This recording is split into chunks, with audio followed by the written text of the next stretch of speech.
Well, this final section of the book of Zechariah, chapters 9 through 14, in my opinion, is one of the more difficult sections of the Bible to understand.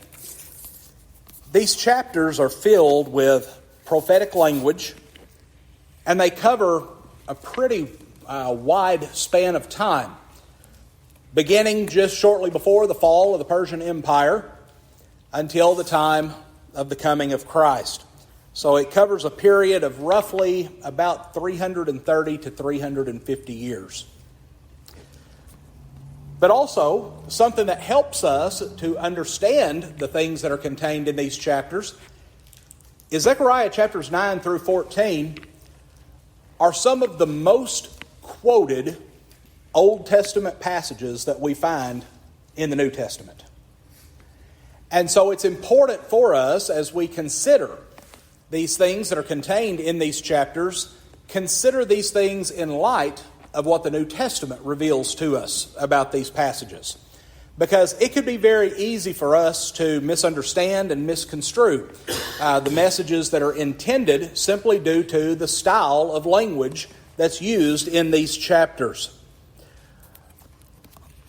So I think it's important for us as we move forward to base all of our understanding and all of our interpretation of these chapters upon those quotations that we find in the New Testament, both from Jesus and from other inspired writers. So let's begin by looking at the first 8 verses of chapter 9. It says, "The burden of the word of the Lord against the land of Hadrach and Damascus, its resting place. For the eyes of men and all the tribes of Israel are on the Lord. Also against Hamath, which borders on it, and against Tyre and Sidon, though they are very wise. For Tyre built herself a tower, heaped up silver like the dust, and gold like the mire of the streets. Behold, the Lord will cast her out. He will destroy her power in the sea, and she will be devoured by fire. Ashkelon shall see it and fear. Gaza also shall be very sorrowful. And Ekron, for he dried up her expectation. The king shall perish from Gaza, and Ashkelon shall not be inhabited.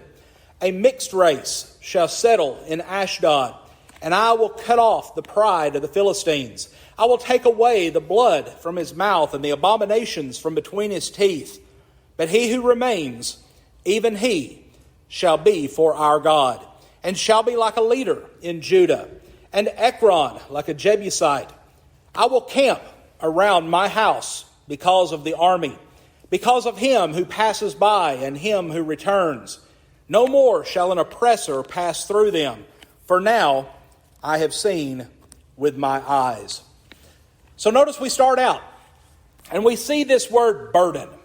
He says, the burden of the word of the Lord. This is not saying that God's word is burdensome.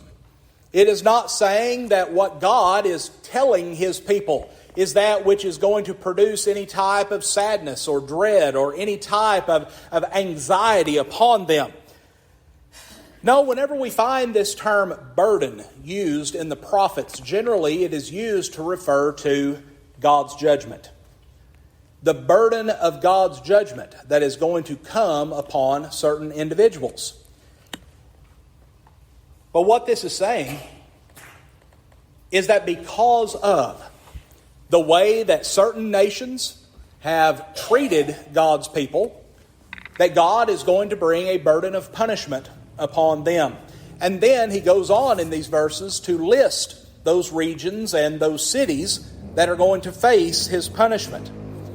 He starts out with Syria. You may remember from some of our previous studies, especially during the time of the kings, Syria was a nation that caused God's people quite a bit of trouble.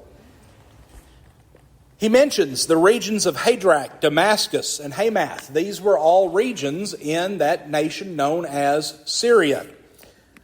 Well, Syria had pretty much always been considered an enemy of God's people. They had never been on good terms. And we find both Josephus and Arian, who both were early Greek historians. They recorded that Syria was the very first nation that was conquered by Alexander the Great and his Greek forces. They were the first nation that God allowed to be destroyed by that great army. He entered into the region of Palestine. You may remember from your study of history that ultimately his goal was he wanted to conquer Egypt. Well, Syria was the first nation that he had to go through on his trip to Egypt. He came through and he easily destroyed that region. Those historians said that he came through and he plundered all of the treasure from that region. And he basically left the storehouses of Damascus completely empty. It was a terrible situation that he left them in. Next, we're told about Phoenicia. Phoenicia had as its primary cities Tyre and Sidon. We may not be as familiar with that term Phoenicia, but we have heard of Tyre and Sidon. Those were prominent cities at different stages in biblical history. The residents of Tyre and Sidon were known generally for one thing. They lived on the seashore, and they were known as a very strong seafaring people. And so oftentimes what would happen was when armies would come seeking to overcome Tyre and Sidon, they would simply set out to sea. And their people would have the defense of what we would call today that Navy force there to protect them against these other forces that would come along. But we find that through Zechariah, we're told that despite their strength, despite their wisdom, God was going to destroy them. He was going to destroy them, as it says, from the sea. The sea was always their stronghold. They felt that they were invincible if they could get into the sea. But Zechariah says, no, they're going to be destroyed from the sea, and they shall be devoured as with fire. Well, this prophecy was fulfilled once again by Alexander the Great. You're going to hear that name used quite a bit because Alexander and his forces ultimately were the ones who overthrew Persia. And they brought about the next great empire to reign over that part of the world. Well, this took place in 332 BC. When the people of Tyre found out that the Greek army was coming, they went out into the ocean, out into the Mediterranean Sea, and built a man-made island and built a fortress upon it. They did this in a very short period of time, showing their expertise in controlling the seas. And whenever the army came, they simply moved all of the residents of Tyre out to this island fortress. But they underestimated the Greeks. The Greeks came in and using some of the very same tactics built a bridge. And this land bridge reached all the way from the shore out to the island. Well, when they got to the island, all of the people of Tyre were trapped. So there you have this. They were destroyed from the sea. They were out in the sea in this fortress that they thought was invincible. They were destroyed. Then we find God saying that He's going to bring judgment against the Philistines. You know, from the very earliest of times, God's people had issues with the Philistines. He mentions the cities of Ashkelon, Gaza, Ekron, and Ashdod. These were the four main Philistine cities. Well, immediately after capturing the city of Tyre, Alexander, once again, is heading toward Egypt. Well, the next nation that he has to pass through is Philistia. But before he could attack, he had to determine what was going to be the appropriate course to take. And so he set his sights on the city of Gaza, or Gaza, as we pronounce it today. He went to that city, and there he easily overcame the men of that city. And history has told us that all of the women and children were taken as Greek captives. All of the women and children of that city. But then, something that Alexander would do was after he would go into these cities and would conquer the residents of that city, he would move in new people that were sympathetic to the Greek cause. And so this was the way that he established himself and his rule was, once he wiped out all of the people that were opposed to him, he brought in others to take their place that would go along with his rule. Well, this is what he is doing all the way from Greece down toward Egypt. So he's now conquered these three people that have constantly been a problem for the Jews. Well, Zechariah is telling them that the reason why he was so successful was because God was bringing punishment on those nations. God was using the Greeks to punish the enemies of the Jews. But notice that it says that while all of this was going on round about Jerusalem and Judea, it said that God was going to be there to protect the Jews. He said that he was going to set up his camp there around his people. Well, history, once again, by those two early Greek historians, Greek history has recorded that while Alexander was attacking the city of Tyre, he sent word to the high priest in Jerusalem and wanted the high priest to offer his support to the Greeks. Well, the high priest, in response, said, "No, we have been commanded to keep our allegiance with Persia. We are still, Persia has allowed us to come back, but, we still answer to the Persian officials."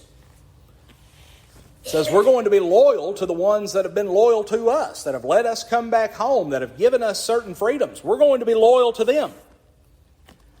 Well, obviously, Alexander didn't like this, and he set his sights at that moment on conquering Jerusalem.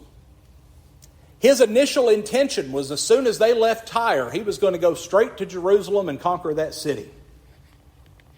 Well, when the high priest learned this, he was quite anxious, as were all of the other citizens of Jerusalem. But Josephus recorded that God appeared to the high priest in a dream and told the high priest to be courageous. Don't be afraid. Don't get beaten down. And then he tells the high priest, "You go out in person and meet Alexander face to face." Now you think about the courage that would have taken. Here was a man who was dead set on conquering those people because of what the high priest had said, because of the high priest's rejection. And now the high priest is being told, "No, you be brave and you go out and you talk to him face to face."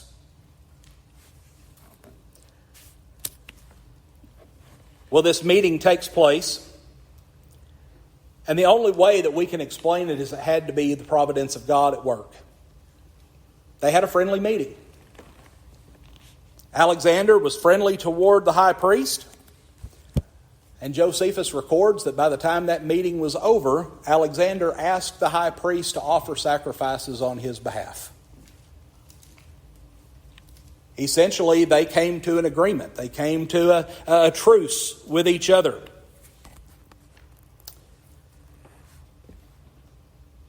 But more than likely, one reason why Alexander came to like the high priest so much, Josephus recorded that one of the things that the high priest revealed to Alexander was that God had prophesied through the prophet Daniel that Greece would be the one to overthrow the Persian Empire. Well, the Jews were subjects of the Persians at this time. So if the Greeks were going to overthrow the Persians eventually, what was that going to mean for the Jews? They were going to become subjects of the Greeks. And so Alexander didn't have to go into battle. He didn't have to fight against Jerusalem because what he wanted was going to come about eventually without any Jewish blood being shed. And so more than likely that's one of, if not the main reason why this turned out as good as it did. Well, let's continue on down. Let's look at verses 9 and 10. Greatly rejoice, O daughter of Zion. Shout, O daughter of Jerusalem, behold, your king is coming to you. He is just and having salvation, lowly and riding on a donkey, a colt, the foal of a donkey. I will cut off the chariot from Ephraim and the horses from Jerusalem. The battle bow shall be cut off, and he shall speak peace to the nations. His dominion shall be from sea to sea and from the river to the ends of the earth. Who does that sound like? Jesus. The Jews were told, don't be afraid, rejoice, because there is one coming. There's a great king coming. And no, that great king was not Alexander. That great king was going to be one far superior, far stronger. But this king was not going to look like a king. He was going to be humble. He was going to be just. He was not going to come with a sword. He was not going to bring violence along with him. He wasn't coming with an army. He was coming with salvation. Of course, this is referring to Jesus. All four gospel accounts talk about Jesus' triumphant entry into Jerusalem. Whenever he came into Jerusalem, what was he riding upon? A donkey. The colt of a donkey. Folks, this is fulfillment of this prophecy. But also, notice that it says that, all of this is going to be torn away, that the chariot, the horse, all this violence is going to be taken away. Why? Because he shall speak peace to the nations. His kingdom was one that was going to be united upon peace. It wasn't going to be a nation that would be established by violence. It would not be a kingdom that would be expanded at the end of the sword. It would be a kingdom based upon peace. But also, notice that it tells us that his dominion shall be from sea to sea and from the river to the ends of the earth. Well, the river there, of course, is talking about the Jordan. That being the central location of so much of Jewish history. Basically, his kingdom is going to be earth-wide. Everyone will be able to enter into it that so desires. And so we find these prophecies concerning Christ. But then let's look at the rest of the chapter.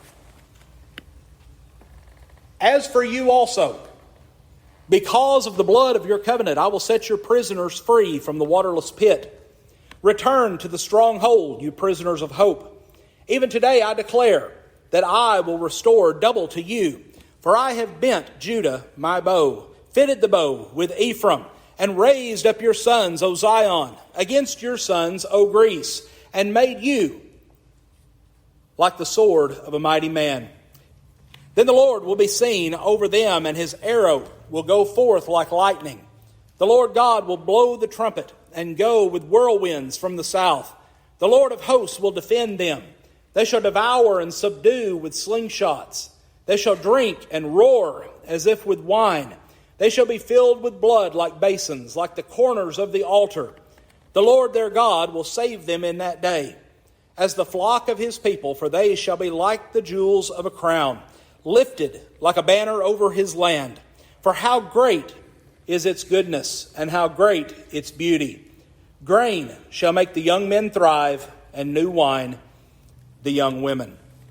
Well, because of the covenant that God made with the children of Israel when they were encamped at Mount Sinai in Exodus 24, verses 4 through 8, the Lord is here again promising to bring the Jews out of exile and to reestablish them in the promised land. To reestablish them in that good place. Notice it says that they're going to be pulled out of the waterless pit. Well, generally, what do we think of when we think about that part of the world that was Babylon? Most of it was desert.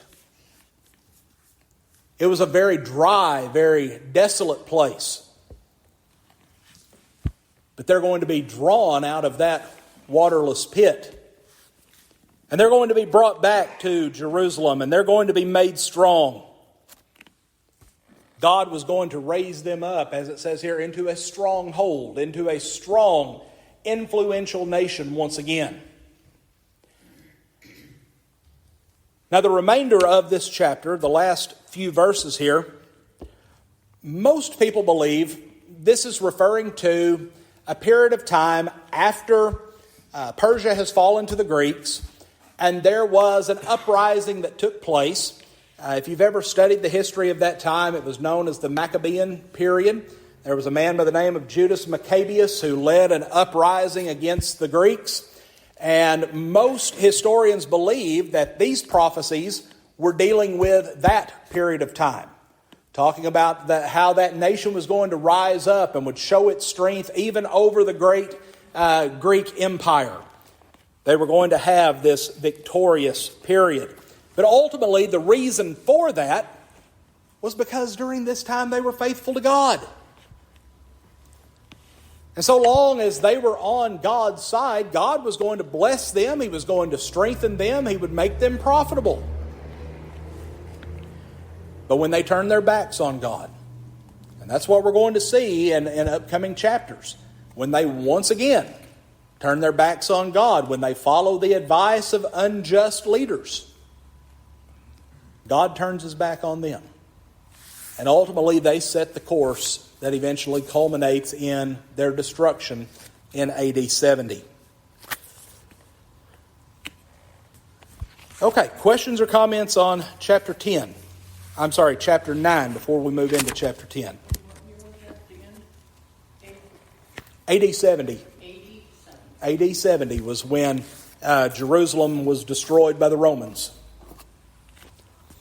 Okay, Zechariah 10 builds off of this thought we've been looking at in chapter 9, where the Lord promises that he will save the flock of his people.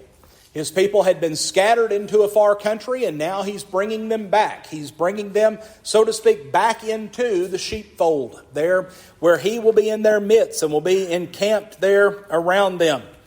But also, once again, we have to keep in mind that not only is this prophecy referring to things taking place during that day and time, these are also messianic prophecies. Because ultimately we find, as this is saying, that one of the ways that God is going to gather his flock together is through this shepherd that's going to come riding on a donkey. So again, as we go through this chapter, we need to keep in mind the way that these prophecies are fulfilled in the New Testament, so that we can come to a proper understanding of what's being referred to. But ultimately, what this is showing us is that the Messiah was going to come, and when he came, it was going to be with compassion for those weary and scattered sheep, those who had been left without a true shepherd, because the false shepherds had fallen. So let's look at verses 1 and 2. Ask the Lord for rain in the time of the latter rain. The Lord will make flashing clouds. He will give them showers of rain, grass in the field for everyone. For the idols speak delusion. The diviners envision lies and tell false dreams. They comfort in vain. Therefore the people wend their way like sheep. They are in trouble because there is no shepherd. This reference to the latter rain, it's talking about spring rain, the rains that farmers would really need to kind of jumpstart the growing season. After that seed is in the ground, you really need some good rain or some irrigation there upon that seed to get it growing and going the way that it needed to.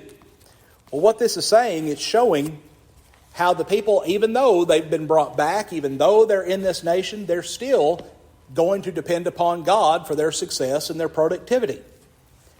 The nations surrounding the Jews, they tried to turn to idols for that support.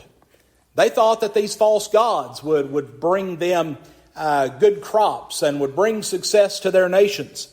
And we find that some of the ancestors of these Jews living at this time had fallen prey to those same sins, had worshipped some of those false gods. But notice the text says that they had lost their way like sheep without a shepherd. They had been led astray and abandoned by those who had led them away from the Lord. Well, more than likely, and there's several different ideas exactly who is in reference here with these shepherds. There's some that try to pinpoint specific individuals. I don't think it's intended to be that specific. Personally, I think that this is referring to all of those leaders of the Jews during that time before their captivity who had led them down the road to apostasy. All of those unjust shepherds, whether it was the kings or the priests or whoever it was at that time that was motivating the people away from God and toward sin.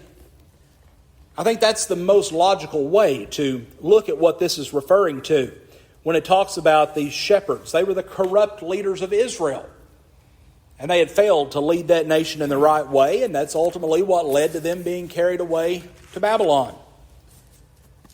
But then expressing his feelings toward these false shepherds, we find God in verses 3 through 5 saying, "My anger is kindled against the shepherds, and I will punish the goatherds.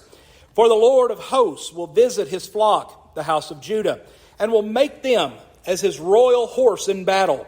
From him comes the cornerstone, from him the tent peg, from him the battle bow, from him every ruler together. They shall be like mighty men who tread down their enemies in the mire of the streets in the battle. They shall fight, because the Lord is with them, and the riders on horses shall be put to shame."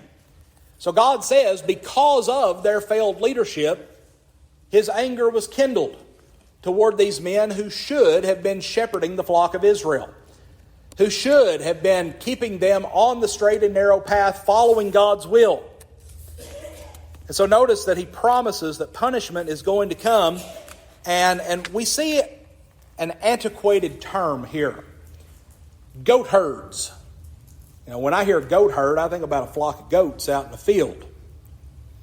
But this term, goat herds, literally means the lead or the chief goats. Well, I want you to think about when Jesus is talking about the day of judgment. He talks about two different animals, one and them being separated to the right and the left. You had the sheep and the goats. Which one was negative? The goats. So we see this image. Those who were chief, those who should have been leaders, those who should have been the shepherd of the sheep, he said, no, you fall under the heading of a goat. And yeah, you may be a chief, but you're still a chief goat. You're not doing anything good, anything beneficial. He says that the strong had taken advantage of the weak, but now God was going to fix that problem. He says that he was going to visit his flock. He was going to provide care for the house of Judah, and he was going to strengthen them as if they were his horse he was riding into battle. If you lived in those days and you were a cavalry soldier, something that you made sure and took very good care of was your horse. Because that horse was going to provide you not only with a vehicle to carry you into battle, but it was also going to provide you with a lot of protection while you were in that battle. Well, God is saying, you're going to be like my war horse. You're the one that my will is going to be ushered in through. Well, what do you think he's talking about there? The coming of the Messiah. Jesus was going to come through their lineage. And he talks about how from Judah that a cornerstone was going to arise. Well, remember in the New Testament, Jesus is described as the chief cornerstone. What this is showing us is that even though these people in times past had been led astray, even though they had leaders that did not have their best interests in mind and in heart, God was going to bring them back to a position of strength because of their faithfulness, because they were obedient to him. Now let's look at verses 6 through 12. We're really getting short of time, but we're almost done. He then goes on to say, I will strengthen the house of Judah, and I will save the house of Joseph. I will bring them back, because I have mercy on them. They shall be as though I had not cast them aside, for I am the Lord their God, and I will hear them. Those of Ephraim shall be like a mighty man, and their heart shall rejoice as if with wine. Yes, their children shall see it and be glad. Their heart shall rejoice in the Lord. I will whistle for them and gather them, for I will redeem them, and they shall increase as they once increased. I will sow them among the peoples, and they shall remember me in far countries. They shall live together with their children, and they shall return. I will also bring them back from the land of Egypt, and gather them from Assyria. I will bring them into the land of Gilead and Lebanon, until no more room is found for them. He shall pass through the sea with affliction, and strike the waves of the sea. All the depths of the river shall dry up. Then the pride of Assyria shall be brought down, and the scepter of Egypt shall depart. So I will strengthen them in the Lord, and they shall walk up and down in his name, says the Lord. So whenever he talks about the houses of Judah and Joseph, he's simply talking about all of that Jewish nation. All of those who were still a part of God's people at this time. And notice that he says that he is going to extend his mercy upon them. He's going to bless them. He's going to allow them to come home. But notice he says that those blessings are not going to end just with that first generation. He said that their children were going to continue to be blessed as well. Well, of course, in this, we see a repetitive motion. Every generation that's faithful to God is going to be blessed by God. And so, this generation that we're reading about here, they were faithful, God's blessing them. If their children remain faithful, God's going to bless them. Grandchildren, great-grandchildren, on down the line. So long as they remain faithful to God, God would bless those people. Notice this image that he gives. It says, the Lord will whistle and call his people as a shepherd calls his sheep. Meaning when God calls, his people are going to come to him. When God calls, they're going to know who is blessing them, who is protecting them. They're going to know who to go to. He says they will all be gathered together and redeemed as by the shepherd. Well, in this, it's pointing us to Jesus. Those who answer the call of the gospel. We know where to go to obtain the forgiveness of our sins. We know where to go to be redeemed. It's to the shepherd. Jesus is that good shepherd, and we are his sheep. And just real quickly, notice it says that even though they're going to be scattered to many different lands, we know that because of different types of persecution that took place, by the time the first century came along, there were Jews that were scattered all over. You look at Acts chapter 2, and it talks about Jews from all these different nations that were there in Jerusalem. It says, even though you're eventually going to be scattered abroad to different places, God's still going to bless them. They're still going to be his people. Brother Wayne Jackson, and I want to leave you with this. In his commentary on the prophets, he said, the wide dispersal of the Jews during the interbiblical age. This is this period, this 400 years between the end of Malachi and the opening of the gospel age. It says it provided a fertile field for the gospel harvest in the mission of the apostles. This also opened the way for the conversion of the Gentiles. Well, the Jews were scattered to all of these places where they had already established themselves, were known by the Gentiles in many of these places. And so what this is saying is that should have been fertile ground. If the Jews had accepted Christ as the Messiah when he came, think about how much good they could have done if they all had accepted that Jesus was the Messiah and immediately began preaching to those in their communities. They were scattered abroad. It talks about Egypt and Assyria. This was representing the captivity that God's people had been in before, but now they had been released from that, and we find a promise that they were going to be set free, that they were going to be allowed to live in peace. Well, once again, looking at this from the standpoint of the gospel and Jesus, Jesus is the one that has made it possible for us to be set free from the bondage of sin. We have the ability to be free from the control, from the snare of Satan. We have the ability to live that kind of life of freedom because of what Christ has done for us. We have the ability to be His sheep and Him our good shepherd. So we'll stop there. And Lord willing, next Wednesday night, we will pick up in chapter 11.